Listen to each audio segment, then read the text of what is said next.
You guys want to sit right by your name? On your name. That's you. No, I have to open up 2 chairs to get here. We know if this black shot. Oh, no. It's okay. Yep. Oh, man. Thank you very much. We're allowed to have hats. What's that? We're allowed to have these on. You guys need the hats off, or does it matter? I think hats are fine. Okay. Actually, so. All right, welcome everyone. We have Dowling here to my right, head coach Tim Boyle, and then on down the line, tournament most outstanding player Vito DeMola, Brendan Hayes to his right, and on the far end, Lewis Riley. We're going to start off with a opening statement from head coach, and then we'll take questions for the student athletes. The first 2 or 3 minutes is going to be questions just for the student athletes. We'll let them get back to their teammates, and then we can talk to Coach afterwards. Coach. Thank you. I'm just really happy and honored to be in this position right now. I'd like to thank our institution, our administration, our family, our alumni, all the boys. They did a really great job. It really felt like a home atmosphere out there. So I really can't appreciate the fans enough. They really were there for us. We've had a selfless attitude all year long, and that's really what got us to this point. We had a believe, commit, and follow-through philosophy, and today that's what happened. Limestone's an amazing team. Coach Clark does a great job. They're very dangerous, and we knew that we'd have to weather some storms, and we kind of had a feeling that last time we played them, we didn't give them our best. So we're excited to be in this position, excited to be national champs, and I'm just really proud and amazed at this day. Thanks. Right here. John Conley with the Boston Herald. Coach, you guys suffered 2 losses this year. You came back to avenge both those losses. How sweet is it to avenge the second one in the national title game?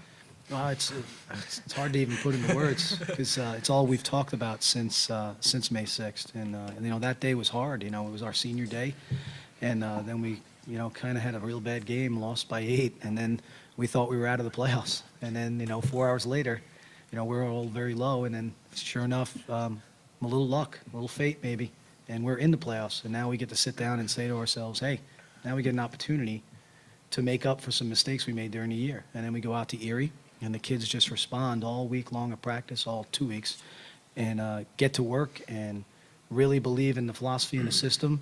And we go out there and take a win in a place that's really difficult to win. So we were able to avenge 1 loss, and then sure enough, we get the opportunity. You know, we find out who wins, and we get the opportunity to avenge another loss.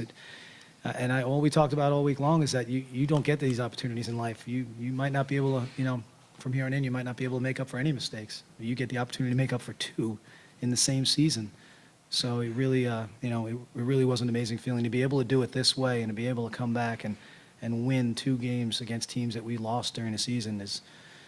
You can't write that. For Lewis and Brendan first, would you talk about Vito and the game he had today?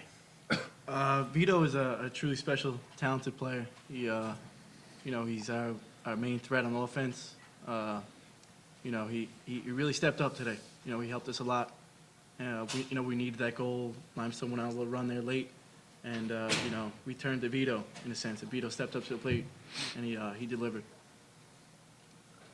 Yeah, just like he said, Vito is one of our best players on offense. I consider him to be one of the go-to guys on our offense. Whenever I'm in trouble or whenever like we need someone to have the ball and to get a big goal for us, I always look to Vito because I know he's just going to perform for us, and he did that today for us.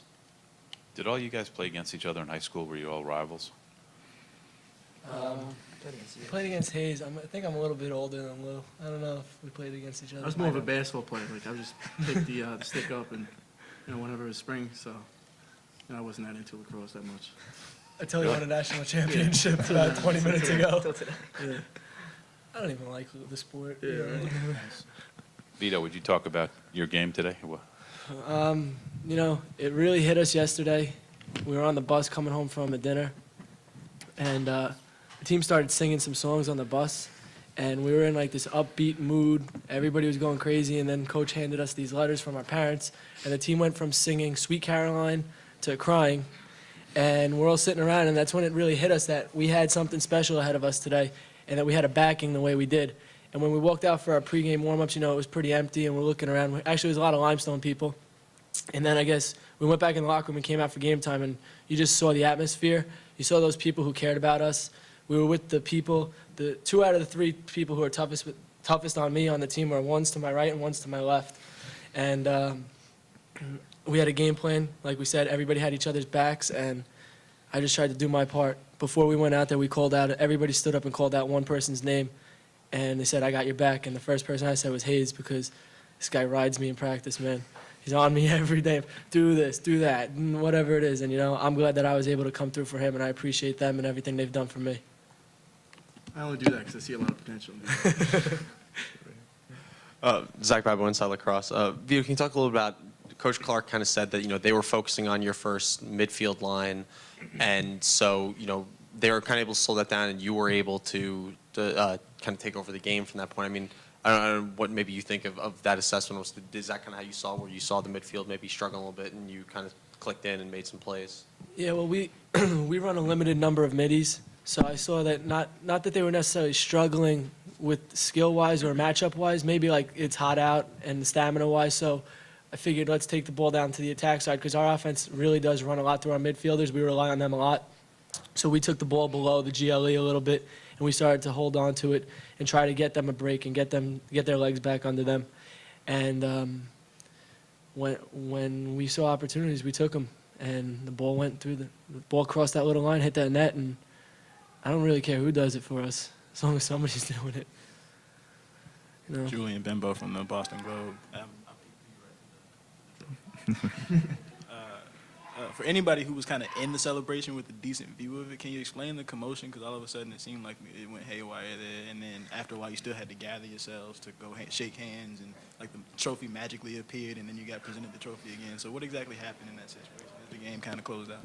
Do you guys want to go right down the line, Vito, and do that? This is something I've seen Syracuse do a couple times on TV. I've seen Cortland do it before. I've seen Post do it, and I always had a plan of, I'm going to do this if we win a national championship. I'm going to run and kiss the trophy. I want to run around with the flag. And as soon as that buzzer went off, or the horn went off, I didn't know what to do. I was like, where's our goalie? Where's our face-off guy? Who do I hug first? Who's kissing me on the cheeks? Like, it really is it's a relief, because, all those days when coach is yelling at you to run, when those guys in practice are on your back, when something's not going, when you can't catch one day and you're just like, what is wrong with me? This sums it all up right here. And there's nothing I would trade, not one moment in my career that I wish I could change, because in the end it led to this trophy, something we've all been dreaming about since we were little kids besides Hayes. We played basketball. Brendan? It's hard to kind of put in words, the emotions that ran through, myself, and I'm sure my teammates when that buzzer rang. But, I just ran to my goalie, because Ryan Doherty is the anchor of our team. Everyone on the team knows that, and it really hasn't hit me yet that we're national champions. I mean, that's a far and few between who can say that, really. And I can carry that on for my life. And whenever I see these guys, in town or wherever on Long Island, we share this special moment that we did today. Vito, is this true? He's a basketball player, but weren't you a football player, and then there's something about jiu-jitsu or something? No, I just played lacrosse in high school, but I also study martial arts, yes. Still? Yes. My father owns a karate school in Long Island. Owns a karate school? Yeah, and that's what I plan on doing. Hopefully not tomorrow. Hopefully he gives me like a couple days off after this one. He still can't take me, though. I got it. Any other questions for our student athletes? Right up front here. Lewis, can you talk about the face-off battle today? The stats actually seemed fairly even, yet it seemed like for whole stretches of the game, you guys were really kind of dominating. I mean, were the stretches where they were maybe getting the quick clamp, but then you guys were coming up with the loose ball, something like that? Yeah, I mean, he's a great face-off guy. I said I knew going into this game that this is going to be a real battle between us, because when we faced early in the season, it was kind of like 50-50 between us. And he has one of the quickest hands I've seen yet. So I knew coming into this that it was going to be a battle, and I was preparing all week for it. I was watching film on our game, on all of his games.